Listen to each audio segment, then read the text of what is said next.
আর একদল আমলনামা পাবে বাম হাতে, তাদেরকে আমলনামা বাম হাতে সামনাসামনি দেওয়া হবে না, বাম হাতটাকে বুক চিরে পেছন দিকে নেওয়া হবে, এরপরে বাম হাতে আমলনামা দেওয়া হবে। তাদের অভিব্যক্তি কেমন হবে? আল্লাহ তাআলা বলেন, ওয়া আম্মা মান উতিয়া কিতাবাহু বিশিমালি ফায়াকুলু ইয়া লাইতানি লাম উতা কিতাবিয়া ওয়া লাম আদরি মা হিসাবিয়া। বাম হাতে যারা আমলনামা পাবে তারা বলবে, ইয়া লাইতানি লাম উতা কিতাবিয়া, হায় দুর্ভোগ, আমি যদি এই কিতাব এই আমলনামা না পাইতাম কতই না ভালো হতো। ওয়ালাম আদরি মা হিসাবিয়া, আমি যদি আমার হিসাবের খবরটা না জানতাম কতই না ভালো হতো। সোজা কথা, ডান হাতে আমলনামা যারা পাবে তারা জান্নাতি, বাম হাতে যারা আমলনামা পাবে তারা জাহান্নামী। বাম হাতে যারা আমলনামা পাবে জাহান্নামী, তারা তাদের কর্মের কর্মফল ভোগ করবে। জাহান্নামে আবদ্ধ থাকার মাধ্যমে আল্লাহ তাআলা সেই কথাই বলেন, কুল্লু নাফসিন বিমা কাসাবাত রাহিনা, প্রত্যেকটা মানুষ তার কর্মের কারণে আবদ্ধ থাকবে, অর্থাৎ মানুষ তার পাপের কারণে জাহান্নামে আবদ্ধ থাকবে। তবে ডান হাতে আমলনামা যারা পেয়েছে তারা ছাড়া, ইল্লা আসহাবাল ইয়ামিন, ডান হাতে যারা আমলনামা পেয়েছে তারা ছাড়া। কারণ ডান হাতে যারা আমলনামা পাবে তাদের ঠিকানা হলো জান্নাত। ডান হাতে আমলনামা যারা পাবে তাদের ঠিকানা কোথায়? একটু জোরে বলেন তো। জান্নাত। আল্লাহ তাআলার কাছে আমরা দোয়া করি, আল্লাহ আমাদের সকলকে ডান হাতে আমলনামা পাবার মতো কর্ম এ দুনিয়াতে করার তৌফিক দান করেন। আর একটু জোরে বলেন আমিন। ঘুম আসতেছে আপনাদের? আসলে আমিও বুঝি, আমি যে ওয়াজ করি রাত 12টায় এ ওয়াজ চলে না, এটা আমি খুব ভালো মতো বুঝি। তাই আমিও চিন্তা করতেছি, যারা যাচ্ছে তো এরা এটা বুঝা যাইতেছে, কিন্তু যারা যাচ্ছেন না আপনারা মনে হয় এখনো বুঝতে পারেন নাই যে এই হুজুর রাত 12টার পরে ওয়াজ করার মতো হুজুর না। তো যাই হোক, ডান হাতে আমলনামা যারা পাবে তারা জান্নাতি। প্রত্যেকটা মানুষ হাসরের ময়দানে নিজের চিন্তায় বিভোর থাকবে, কেউ কারো খোঁজ খবর রাখবে না, বরং আপনজন থেকে পালায়া থাকার চেষ্টা করবে। কিন্তু জান্নাতে যাওয়ার পরে বলেন তো কোনো চিন্তা আছে নাকি? কোনো পেরেশানি থাকবে? কোনো ভয় থাকবে? জান্নাতে যাওয়ার পরে জান্নাতি দুনিয়ার পরিচিত সবাইকে খুঁজবে, যে দুনিয়াতে অমুকরে চিনতাম, কিরে জান্নাতে তো দেখতেছি না, কোথায়? আল্লাহ রাব্বুল আলামিন জানায় দেন, জান্নাতীরা পরস্পর মুজরিম পাপীদের ব্যাপারে আলোচনা করবে। ফি জান্নাতিন ইয়াতাসাআলুনা আনিল মুজরিমিন। আল্লাহ রাব্বুল আলামিন জানায় দেন, জান্নাতীরা পাপীদের ব্যাপারে পরস্পর আলোচনা করবে, কোথায় তারা, তাদের অবস্থা কি হলো। তাফসীরে ইবনে কাসীরের মধ্যে আসছে, আল্লাহ রাব্বুল আলামিন জান্নাতি আর জাহান্নামীদের মধ্যে কথা এবং দেখার ব্যবস্থা আল্লাহ তাআলা করে দিবে। পরস্পর পরস্পরকে দেখতে পাবে, জান্নাতি জাহান্নামীকে দেখবে, জাহান্নামীও জান্নাতীকে দেখবে। জান্নাতি যখন জাহান্নামের দিকে তাকায় দেখবে, জাহান্নামের মধ্যে দেখা যায় তার আপনজন, প্রিয়জন, বন্ধু বান্ধব, আত্মীয় স্বজন একসাথে দুনিয়ায় চলাফেরা করত, একই অফিসে চাকরি করত, একই বাজারে ব্যবসা করত, একই মাঠে খেলাধুলা করত। আজকে ওই বন্ধু জাহান্নামের শাস্তি ভোগ করতেছে। এই দৃশ্যটা দেখবার পর জান্নাতি আল্লাহর দরবারে কৃতজ্ঞতার মাত্রা বাড়ায়া দিয়া বলবে, আল্লাহ দুনিয়াতে তো আমি ওদের সাথেই চলতাম, আপনি যদি আমার প্রতি দয়া না করতেন, মেহেরবানি না করতেন, তাহলে হয়তো আজকে আমাকেও ওদের সাথে জাহান্নামে থাকা লাগতো। কারণ মানুষ নেয়ামত বুঝতে পারে কখন? যখন দেখে ওই নেয়ামতের বিপরীতে কিছু। মানুষ যখন কষ্টে থাকা কোনো ব্যক্তিকে দেখে তখন সে নিজের সুখ বাস্তবে অনুধাবন করতে পারে। মানুষ যখন নিজের নিচের দিকে তাকায় তখন সে দেখতে পারে যে আমি আসলে কত ভালো আছি। এবার জাহান্নামীরাও জান্নাতীদেরকে দেখবে, জাহান্নামীরা জান্নাতের দিকে তাকায় দেখবে তার বন্ধু বান্ধব আপনজন প্রিয়জন জান্নাতের নাজ নেয়ামত ভোগ করতেছে। এই দৃশ্য দেখবার পর এমনিতেই তো জাহান্নামের আযাবের কষ্ট, আফসোসের কারণে কষ্টের মাত্রা বেশি অনুভব হবে। আফসোসের কারণে কিন্তু কষ্টের মাত্রা বেশি অনুভব হয়। এই আফসোস তাদের যন্ত্রণা বৃদ্ধির কারণ হয়ে যাবে। এইবার জান্নাতীদের জানতে মন চায় আমাদের এই আপনজন বন্ধু বান্ধব প্রিয়জন আত্মীয় স্বজন এরা কোন কারণে জাহান্নামে গেল? একসাথেই তো দুনিয়ায় থাকতাম, কোন কারণে জাহান্নামে গেল? এই জাহান্নামীদের কাছে জান্নাতীরা তাদের জাহান্নামে যাওয়ার কারণগুলো জানতে চাইবে। জান্নাতীরা এবার জাহান্নামীদের প্রশ্ন করবে, মা সালাকাকুম ফি সাকার, কোন কারণে তোমরা জাহান্নামী হইলা, সাকারের বাসিন্দা হইলা? জান্নাতীরা প্রশ্ন করবে জাহান্নামীদের। জাহান্নামীরা প্রশ্নের জবাবে এই সূরার যেই আয়াতগুলো আমি আপনাদের খেদমতে তিলাওয়াত করেছি, জাহান্নামীরা তাদের জাহান্নামে যাওয়ার 4টি কারণ বলবে। কয়টা কারণ? এখানে কেউ আছেন যে জাহান্নামে যাইতে চান? 2-1 থাকলে একটু আদুজা করেন তো। দেখেন, বাস্তবতা হলো এখানে এমন লোক হয়তো আছে, থাকতে পারে, যে জুমা ছাড়া কোনো নামাজ পড়ে না, কিন্তু সেও জাহান্নামে যাইতে চায় না। জাহান্নামে কেউ যাইতে চায় না, বরং অনেক ক্ষেত্রে নামাজির চাইতে বেনামাজি জান্নাতে যাওয়ার ব্যাপারে আশাবাদী বেশি থাকে। অনেকে বলে না, দেখেন না, আরে বেটা ও নামাজ পড়লে কি হবে, ও তো নামাজ পড়ে, ওর ইমান ঠিক নাই, আমি নামাজ না পড়লেও আমার ইমান ঠিক আছে। তখন শয়তান বলে, যার ইমান ঠিক আছে সে নামাজ না পড়ে থাকে কেমনে? এটা তো আমার বুঝে আসে না। জাহান্নামীরা তাদের জাহান্নামে যাওয়ার কয়টা কারণ বলবে, জোরে বলেন? এই 4 কারণ আমরা শুনবো, জানবো এবং নিজের মধ্যে থাকলে ধরে রাখবো নাকি বাহির করব। এই 4 কারণ আমাদের কারো মধ্যে যদি থাকে বাহির করব। ওই বিষয়গুলো থেকে বেঁচে থাকবো। কারা কারা তৈরি সিহাত উজা করি?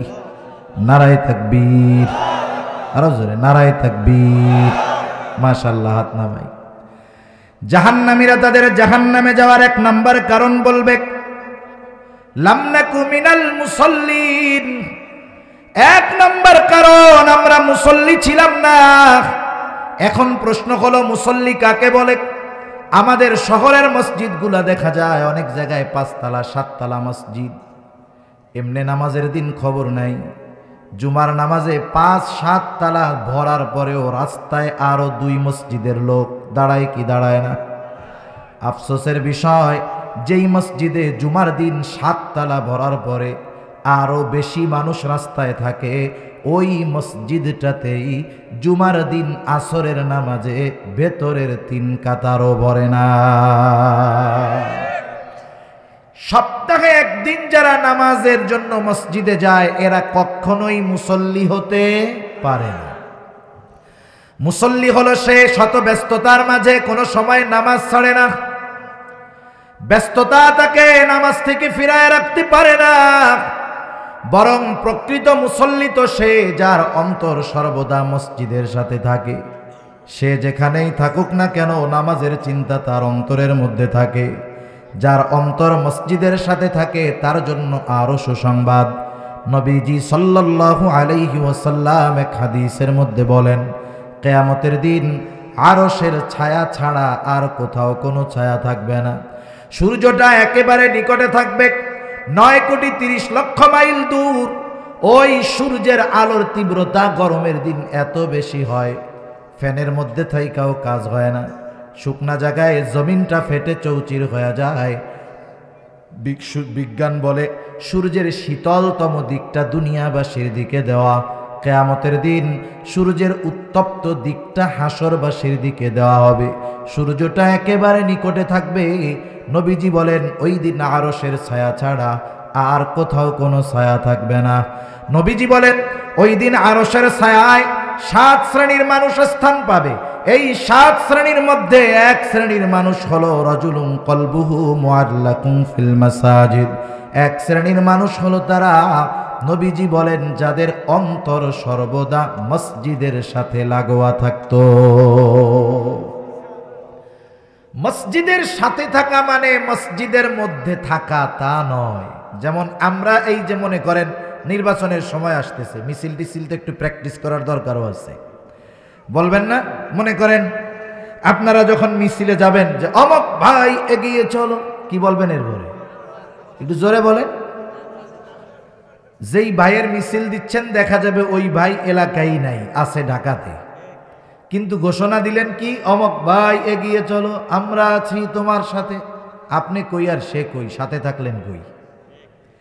তার মানে যেখানেই থাকেন না কেন আমাদের হৃদয় আপনার সাথে আছে, ঠিক কিনা বলেন? ওই মুমিন যেখানেই থাকুক না কেন তার অন্তরটা মসজিদের সাথে থাকে, যার কারণে নামাজের সময় যখন হয় সে যেখানেই থাকুক না কেন, যত দূরেই থাকুক না কেন, যত ব্যস্ততা থাকুক না কেন, সে মসজিদের দিকে রওনা হয়ে যায়। 5 ওয়াক্ত নামাজ পড়তে সর্বোচ্চ মিলে 1.5 ঘন্টা সময় লাগে। এই 1.5 ঘন্টা সময় একাধারে দেওয়া লাগে না, এই 1.5 ঘন্টা সময় দিতে হয় 5 ভাগে।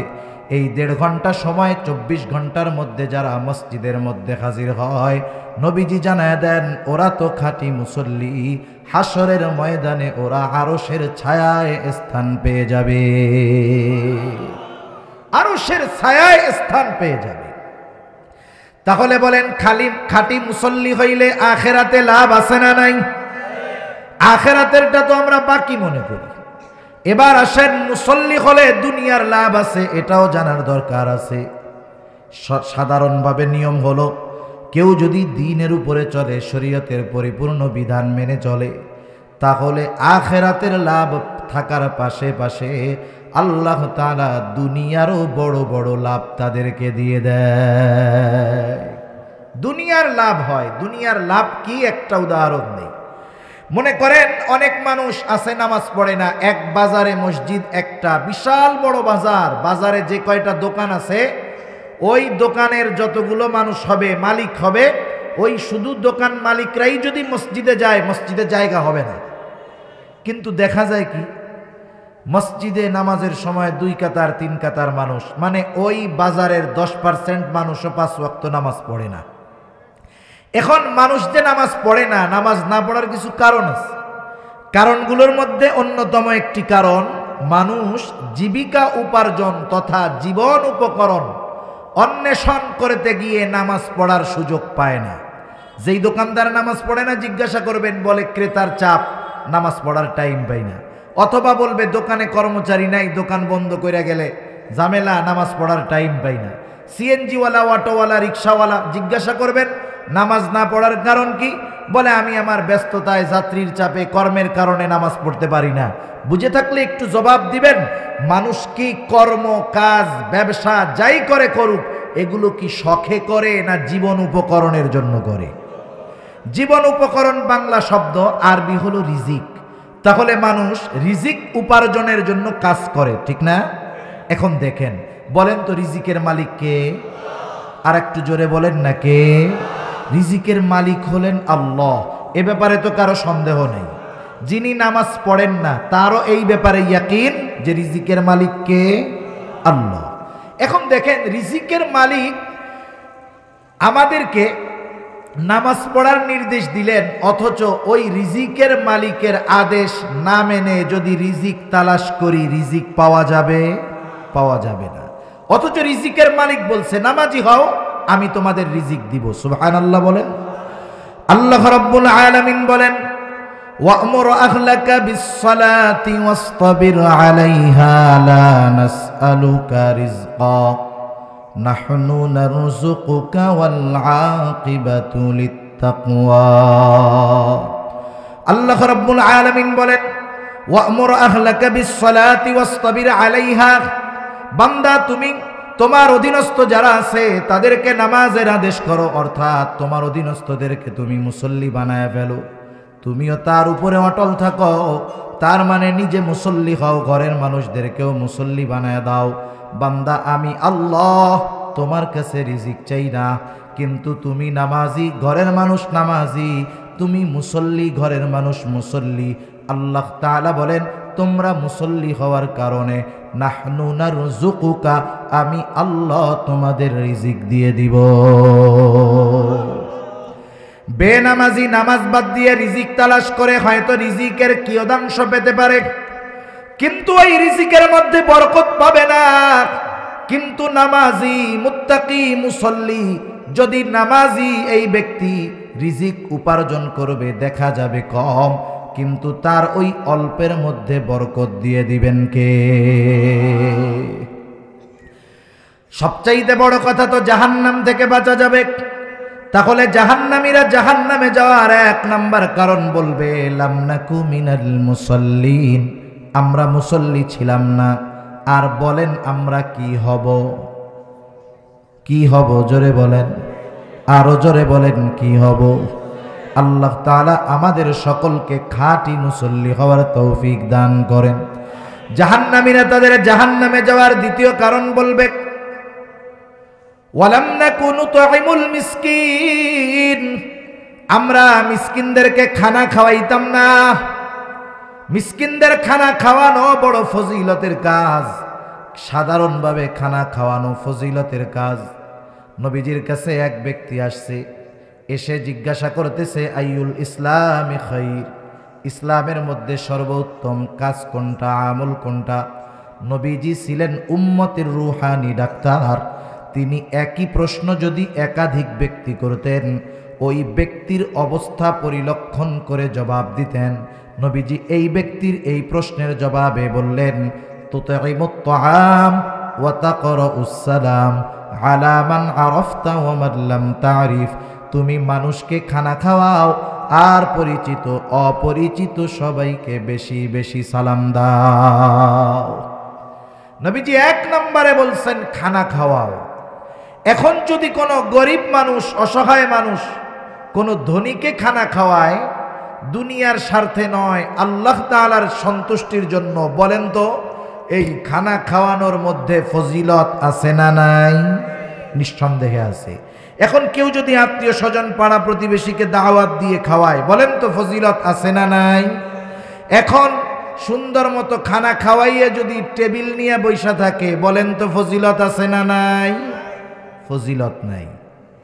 এ খানা খাওয়ানোর মধ্যে কোনো ফজিলত নেই। এটা কি বলে পেইং গেস্ট, হোটেলের মতো খেয়ে যাবে, টাকা দিয়ে যাবে। এটা হলো সভ্যতার সময় এক চরম অসভ্য ব্যবসা।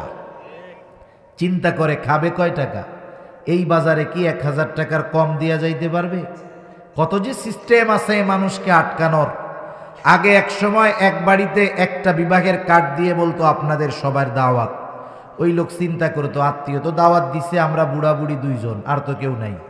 এইবার মেয়েরে বলতো যে অমুকে তো বিয়ার দাওয়াত দিছে, তুইও আয়, নাতি পুতা সব নিয়ে আয়। এইবার লোক হয়ে গেছে 20 জন। এক টেবিলে এক কার্ডে গিয়া সুন্দর মতো কমিউনিটি সেন্টারে খাইয়া 5000 টাকা দিয়া চলে আসছে। ওরা চিন্তা করতেছে আয় রে, এক টেবিলে 20 জন খাইয়া দিছে 5000, ব্যবসা তো লস, সিস্টেম চেঞ্জ করতে হবে। কি করা যায়? এখন বিবাহের কার্ড দেয়, কার্ডের মধ্যে লেখা থাকে অনলি ফর 1 পারসন। এক কার্ডে কয়জন? একজন। ওই বাড়ি গিয়ে আবার জিজ্ঞাসা করে আপনারা কয়জন আছেন? এইবার 5টা কার্ড দিয়ে বলে আপনাদের 5 জনের দাওয়াত। এর দ্বারা কি বুঝলেন? যে খাইয়া একা টাকা দিলে হবে না, যতটা কার্ড ততটা টাকা। আবার কত জায়গায় এমনও সিস্টেম করে, মনে করেন কমিউনিটি সেন্টারের গেটে নিজে দাঁড়াবে না। নিজে যদি দাঁড়ায়, আত্মীয় স্বজন যদি কার্ড ছাড়া চলে আসে, তাহলে তো চক্ষু লজ্জার খাতিরেও হলে ঢুকতে দিতে হবে। দাঁড়া করাবে অপরিচিত 2 জন, বলে দিবে যে শোনো কার্ড আছে ঢুকতে পারবে, না থাকলে ঢুকতে পারবে না। এই যে দাওয়াত দেওয়া হয়, বলেন তো এটা তো দাওয়াত না, এটা দাওয়াতের নামে ডাকাতি, ঠিক কিনা বলেন? খানা যদি কাউকে খাওয়াতে হয় তাহলে সাহাবায়ে কেরামের আদর্শ অনুসরণ করতে হবে। আপনার কাউকে দাওয়াত দেওয়া ফরজ নয়, কিন্তু দাওয়াত দিয়ে আপনি যে পদ্ধতি অবলম্বন করে টাকা উপার্জনের ব্যবসা করতেছেন, এটা সভ্যতার নামে চরম অসভ্যতা। এগুলো দাওয়াত হতে পারে না। সাহাবায়ে কেরাম দাওয়াত দিতেন, মানুষকে খানা খাওয়াইতেন, প্রতিদান বিনিময় আশা করতেন না। আমরা তো অনেক সময় বিনিময় আশা করি না, তবে কৃতজ্ঞতা আশা করি। অনেক সময় বলি, দেখো লোকটার এত উপকার করলাম, থ্যাংক ইউও দিল না, ধন্যবাদও দিল না, লোকটা চরম অকৃতজ্ঞ, এমন কথাও আমরা বলে বসি। কিন্তু সাহাবায়ে কেরাম যখন কাউকে খানা খাওয়াইতেন কি বলতেন? আল্লাহ তাআলা বলেন, তারা বলে ইন্নামা নুতঈমুকুম লিওয়াজহিল্লাহি লা নুরিদু মিনকুম জাযাআও ওয়ালা শুকুরা। তারা বলে আমরা তোমাদেরকে খানা খাওয়াইছি কার জন্য? জোরে বলেন, আরো জোরে বলেন, কার জন্য? ইন্নামা নুতঈমুকুম লিওয়াজহিল্লাহ, আমরা তোমাদেরকে আল্লাহর জন্য খানা খাওয়াইছি, সুতরাং লা নুরিদু মিনকুম জাযাআ, আমরা তোমাদের কাছে কোনো বিনিময়ে চাই না, প্রতিদান চাই না, ওয়ালা শুকুরা, এই খানা খেয়ে তোমরা আমাদের কৃতজ্ঞতাও প্রকাশ করার প্রয়োজন নাই, এটাও চাই না যে তোমরা আমাদের প্রতি কৃতজ্ঞ হও, বরং খানা খাওয়াইছি আল্লাহ তাআলার জন্য, এই খানা খাওয়ানোর প্রতিদান যিনি দিবেন তিনি কে? এটা আমাদের অভ্যাস হওয়ার দরকার। বরং দাওয়াত দিয়ে কার্ডে লিখে দিতে হবে এই আয়াতের অনুবাদ, যে আমরা আপনাদের কাছে কোনো বিনিময় চাই না, কৃতজ্ঞতাও চাই না, এ দাওয়াত শুধুমাত্র কার জন্য? খাওয়ান, আল্লাহ তাআলা প্রতিদান দিবে। তাহলে সাধারণভাবে খানা খাওয়ানো ফজিলতের কাজ। এখন খানা যদি অভুক্ত প্রতিবেশীকে খাওয়ানো হয়, এটা ঈমান সম্পৃক্ত কাজ।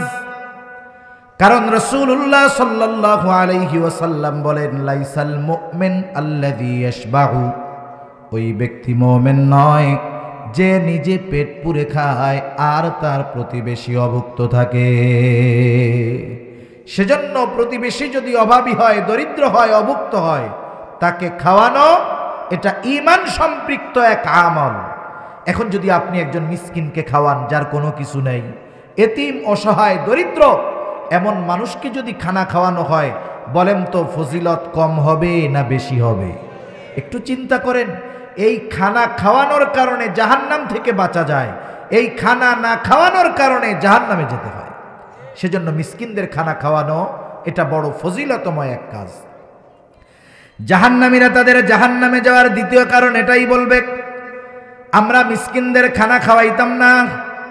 3 নাম্বার কারণ বলবে, ওয়া কুন্না নাখুদু মাআল খাইদিন, অনর্থক অহেতুক কথাবার্তায় যারা লিপ্ত থাকতো, আমরাও তাদের সাথে গিয়ে ওই মজলিসে মিলতাম।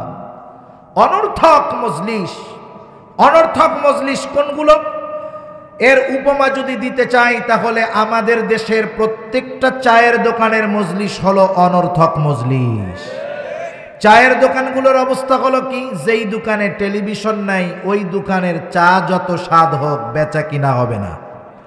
ওই দোকানদারের চায়ের কেতলির পানি ফুরাবে না। আর যেই দোকানে বিশাল এক টেলিভিশন আছে, বসার ভালো জায়গা আছে, দেখবেন ওই আল্লাহর বান্দা দোকান খোলার পর থেকে দোকান বন্ধ হওয়া পর্যন্ত ওর দোকান কখনো মানুষ শূন্য হবে না। ঠিক কিনা বলেন? এখন বলেন, এই চায়ের দোকানের মজলিসের মধ্যে তো কোরআন হাদিসের আলোচনা করা হয়, জান্নাত জাহান্নামের বয়ান মাঝে মধ্যে করে নাকি? কি হয়? ওইখানে অধিকাংশ কথা হয়, নিম্নে হয় গীবত, এর উপরে যা আছে সব হয়। নিম্নে কি হয়? গীবত, এর উপরে যা আছে সব হয়, যা না তাও হয়, যা হবে না তাও বলে। তার মানে ওদের চিন্তা নাই যে এই মজলিস তাদের জাহান্নামে যাওয়ার কারণ হতে পারে।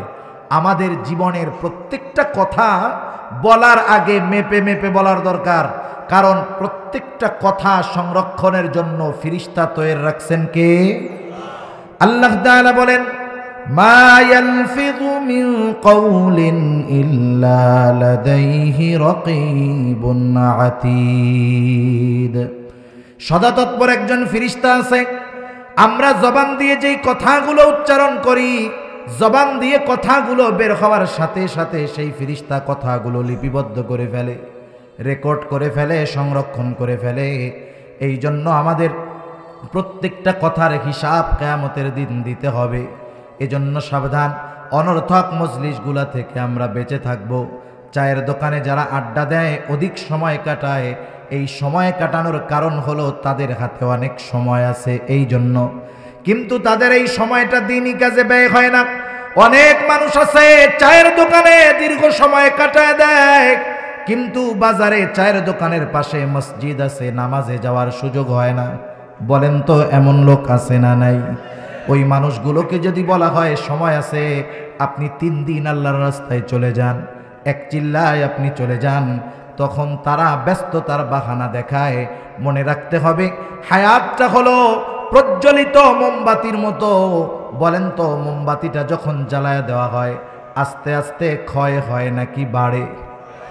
মাতৃগর্ভ থেকে আমাদের এই হায়াত নামক মোমবাতি জ্বালায় দেওয়া হয়েছে, সময় নামক এই মোমবাতি জ্বালায় দেওয়া হয়েছে, জ্বলতেছে জ্বলতেছে, একটা সময় হায়াত শেষ হয়ে যাবে, কিন্তু কোন সময় শেষ হবে আমাদের জানা নাই। আমরা যদি ওই সময় শেষ হওয়ার আগে সময়কে যথাযথভাবে কাজে লাগিয়ে আখেরাতের পাথেও সংগ্রহ করতে না পারি, আল্লাহর কসম মৃত্যুর পর এই দুনিয়ার এই সময়গুলোর জন্য আফসোস হবে, কিন্তু আমাদের করার কিছুই থাকবে না। মানুষ মারা যাওয়ার পরে হায়াতের জন্য আফসোস করে, এটা আমার কথা না। কে বলতেছে? সবাই তো আর আফসোস করে না, যারা করে তারা কি বলে? আল্লাহ রাব্বুল আলামিন বলেন, যেই মানুষগুলো দুনিয়ার হায়াত যথাযথভাবে কাজে লাগাইল না, এই হায়াতের জন্য আফসোস করে, যেই হায়াতে তারা নেক কাজ করে নাই, সম্পদ ছিল দান সাদকা করে নাই, সময় ছিল নেক আমল করে নাই। কি বলবে তারা মারা যাওয়ার পর? তাদের ওই কথা দুনিয়ার মানুষ কিন্তু শুনতে পারে না, কিন্তু শুনেন কে? ওই মানুষগুলো বলবে, ফায়াকুলা রাব্বি লাউলা আখখারতানি ইলা আজালিন করিব ফাআসাদ্দাক ওয়া আকুম মিনাস সালিহিন। ওরা বলবে, রব আমাদেরকে যদি সামান্য সময়ের জন্য অবকাশ দেওয়া হতো, পুনরায় যদি কিছু সময়ের জন্য আবার দুনিয়ায় যাওয়ার সুযোগ দেওয়া হতো, আল্লাহ আমরা আমাদের সম্পদ থেকে দান সাদকা করতাম, সময়গুলাকে ভালো কাজে ব্যয় করতাম, নেক কাজ করতাম, সৎ কর্মশীলদের অন্তর্ভুক্ত হয়ে যাইতাম। বলেন তো মৃত্যুর পরে যদি হায়াতের জন্য আফসোস করে, সময়ের মূল্যটা বুঝে আসবে ঠিক, কিন্তু ওই সময় আর ফেরত পাওয়া যাবে না। সেজন্য এই আফসোস যেন মৃত্যুর পরে আমাদের না করতে হয়, এই জন্য হায়াত নামক নেয়ামতটা কাজে লাগাবো তো ইনশাআল্লাহ। আপনার সময় আছে, চার দোকানে সময়টা না দিয়ে মসজিদে সময় বেশি দেন। আপনার হাতে সময় আছে, কাজ নাই, মাদ্রাসা আছে, হেফজখানায় গিয়ে কোরআনের তিলাওয়াত শুনেন। কোনো হাফেজ সাহেব বলবে না, মুহতামিম সাহেব বলবে না আপনি চইলা যান, বরং আপনাকে আদরে সমাদরে হেফজখানায় বৈশা কোরআন শোনার সুযোগ করে দিবে। সারা জীবন পার হয়ে গেছে কর্মব্যস্ততায়, কোরআন একবার রিডিং পড়তে পারেন নাই, ইমাম সাহেবের কাছে গিয়ে কোরআন পড়াটা শিখেন। সামর্থ্য আছে, টাকা পয়সা আছে, প্রয়োজনে আপনি হুজুরকে বাসায় দাওয়াত দিয়ে কোরআন শিখেন। হায়রে জীবনের শেষ মুহূর্ত যদি তালিবুল ইলমদের খাতায় নাম থাকে, এই অবস্থায় যদি পরপারের ডাক এসে যায়, এর চাইতে সৌভাগ্যের বিষয় আর কোনো কিছুই হতে পারে না। সেজন্য অনর্থক মজলিস থেকে বেঁচে থাকবো তো ইনশাআল্লাহ। চা খাওয়ার দরকার, বাজারে গিয়ে চা খাবো, চলে আসবো, কিন্তু